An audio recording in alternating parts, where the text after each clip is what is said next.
Hi again. In the last segment, we looked at Constantine and the cross. What about this so-called miracle of Constantine? Ellul goes on, the Subversion of Christianity.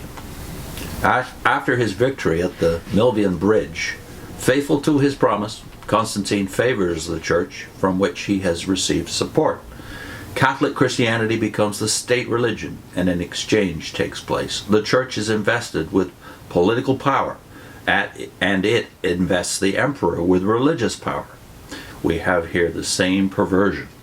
For how can Jesus manifest himself in the power of domination and constraint? We have to say very forcefully that we can see here the perversion of revelation by participation in politics, by the seeking of power. The church lets itself be seduced, invaded, dominated by the ease with which it can now spread the gospel by force, another force than that of God, and use its influence to make the state too Christian. It is great acquiescence to the temptation Jesus himself resisted, for when Satan offers to give him all the kingdoms of earth, Jesus refuses, but the church accepts, not realizing from whom it is receiving the kingdoms. I do not suspect at all the excellent motives and sincerity and faith of the church leaders who forged these alliances. They undoubtedly thought they were doing the right thing, but they did not consult the light of revelation. The consequences showed up almost immediately and would last for almost 500 years. Christianity became the state religion, and the combination of Christian truth and political power led to the creation of the complex that we know so well. The state represents the truth. The church exerts power. The emperor endows the church handsomely, helps it in all that it does, aids it in its mission. The church supports the emperor's legitimacy and assures him that he is God's representative on earth. Paul's incidental verse in Romans 13 becomes the absolute text regarding the state and is rendered into Latin as omnis potestas ad Deo, meaning something like all power is from God. The emperor then begins to hunt down pagans and to confiscate their temples so as to give them to the church. It is frightening to see how easily the church accepts all this. Hardly had it emerged from persecution before it itself began to persecute. Hardly had it achieved peace before it was corrupted by power. It lived constantly on the image of its martyrs and saints, but it also produced martyrs on the other side. Since truth had to be won as the guarantee of imperial power, it commenced the prosecution of heretics, and primarily, of course, of those who contested the truth and validity of this alliance of empire and church. The great debate centered on this issue. Then a couple of pages later, he takes up his own personal beliefs about politics. Since 1935, I have stated incessantly that the church should express itself politically and that choices have to be made. But there are two radical differences regarding the options. The first is that in its political orientations, the church should find another way. It should not conform to the present age. Nothing is more false than to say, quote, society presents us with 3 or 4 options. Which should we choose? Unquote. In reality, the church ought to invent and innovate. It ought to propose something new. It should never serve as an instrument of propaganda. It should never seek to justify any political force. The second difference is that of political regimes are not the same. I'm sorry, let me say that again. The second difference is that if political regimes are not the same, Christians may choose that which suits them best for purely human reasons.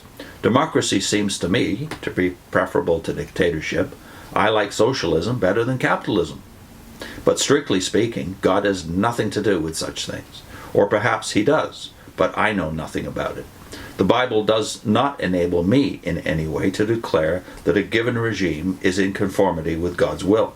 It is not my job as a Christian to identify history with God's will. We do not have to think that because such and such a power is set up, it is God who has set it up. The scandal, note this word, he will repeat it. The scandal is that the church tries to use political power to ensure its own authority and to secure advantages. What was pure grace is thus radically subverted into a politics of give and take. The church buys the possibility of maintaining itself at the price of concessions, for example, to the regimes of Hitler and of the Soviets. In so doing, it disavows its martyrs. Martyrs are not agitators or obstinate people. They are primarily dedicated to God. They want to obey God, not men. But the church trades its support for advantages, honors, titles, and money. It comes under the rule of mammon. Finally, it lets itself be bought so as to gain facilities for its celebrations, its evangelism, its good works, its preaching of the good word. But Satan rejoices at all this. For this gospel is not based on the cornerstone, on Jesus Christ, but on the power of the world, thanks to which it is propagated. There's nothing here that the prince of this world need fear.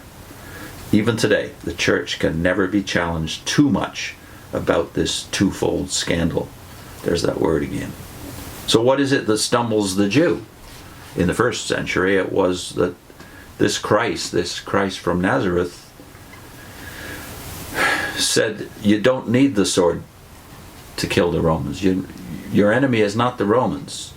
What is it that scandalized the Gentile at the same time? According to Paul, this gospel was foolishness with the Gentiles, with the Greeks, because it said that we don't need kingly power, that is, the power of the empire, the power of Caesar, to squash people like the Jews or other enemies of Rome. So the gospel seemed ridiculous to the Gentile, and it seemed to be a stumbling block to the Jew as well, for the same reason of power, the definition of power. This cross was a stumbling stone, and there's the meaning of that word, which no doubt Ellul is aware of. The word scandal comes from scandalon, the stumbling stone, and that's the very word Paul uses of Christ. You are a stumbling stone. Peter had heard that too, back in Matthew 16. We'll put a link to that at the end of this video. We've done a video on why the cross was a stumbling stone to Peter and the disciples, not to mention the unbelieving Jews. The next segment will be the heart of the problem as Ellul sees it.